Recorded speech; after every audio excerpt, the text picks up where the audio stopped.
Hello everyone, in today's video we're going to cover mapping diagrams. Our learning target for today is I can create a mapping diagram of a relation.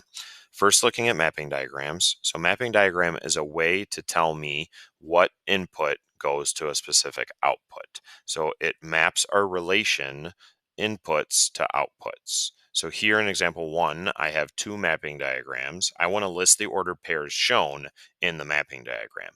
Notice I have a column of inputs and a column of outputs. Inputs would be my X values, outputs would be my Y values. Then I have an arrow that's telling me what input goes to what specific output. So here, if I list my inputs and my outputs as ordered pairs, I would have 1, 3 as my first ordered pair. Then I would have 2, 6.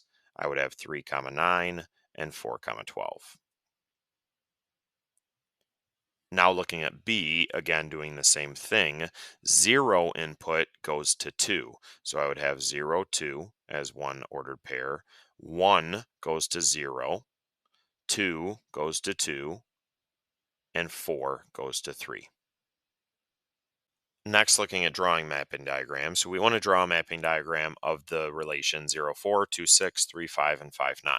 First, I'll list my inputs and outputs in order from least to greatest because these should go in my input and output columns in order from least to greatest. So of my inputs, I have 0, I have 2, I have 3, and I have 5. These are already in least to greatest, so I can put these in my columns 0, 2, 3, and 5. And then my outputs, I have 4, 6, 5, and 9. Here, if I list these from least to greatest, I'd have 4, 5, 6, and 9. So now putting these in my output column, I have 4, 5, 6, and 9. And remember, my inputs were my X's, my outputs were my Y's. Now I'll draw arrows from the inputs to their outputs. So 0 went to 4 because that was my ordered pair.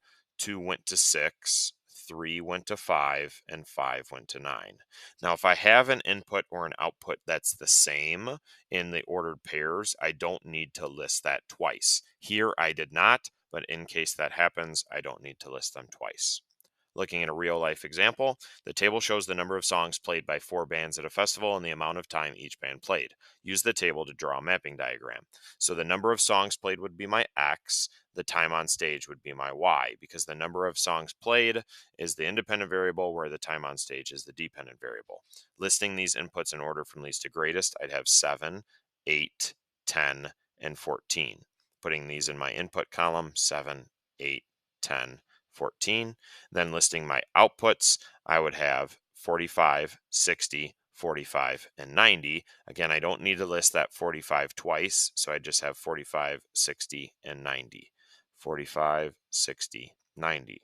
Now mapping my inputs to my outputs, I know 7 goes to 45, 8 goes to also 45, 10 goes to 60, and 14 goes to 90. So this is in today's lesson, we learned mapping diagrams tell which input goes to each output.